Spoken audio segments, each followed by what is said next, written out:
Yung kaibigan ko, pinatulog na ako sa bahay nila ng amo niya. Siya pa yung tigayla ng maleta ko. Goodbye, Hong Kong. Pa Papakabait na. Ting Sabado dyan na punta sa inyo.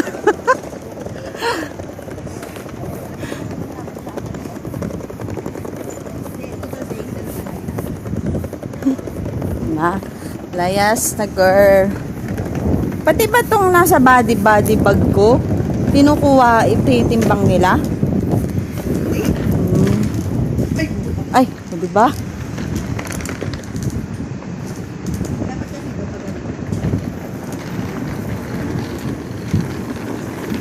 Okay, tulak. Nahirapan na nga siyang umikot. Ikaw ba naman 26 kilo, 23 kilo lang ano mo? Hindi man lang tayo natid ng amo ko sa airport. May kotse, ilan ng putik? Apat. Sigurado ka kaya? Hindi mo nga nakita kahit isa eh. Kaya nakita ko yung sinundo ko sila galing Taiwan dito. Pinaantay ako dyan ng alas 11 ng gabi dyan, no? Napo ako dyan, no?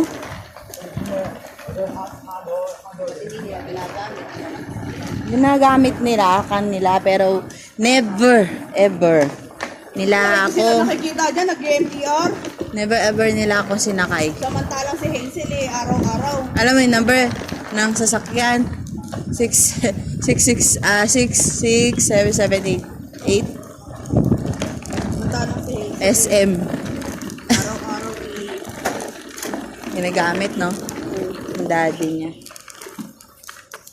Wala, tapos bibilang pa ako niya ng chocolate. Saan ka pa? Kung bibili pa ba tayo? Chocolate ko na lang ako sa'yo. Ano mo nang bumili?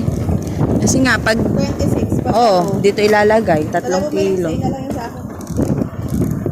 Ayaw na daw niya akong bilan. Pero magpera ka na lang kung may pera tayo. Boo!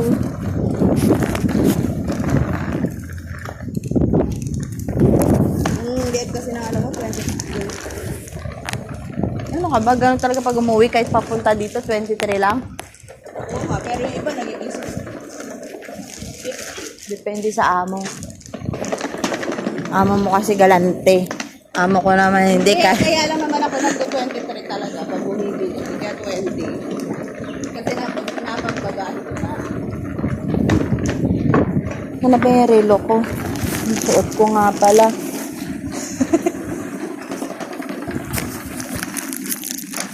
Tapos malaki oh. Okay. Pacific ka. Ay, ano na yan? May battery na. May battery na. Ito din. Hindi siya nagalaw. Tanggalin mo yung lock sa loob. Nasa Ah, gilid. oo. Malaki yan. Ito ka lamang ng suot ko. Bigay niya guys.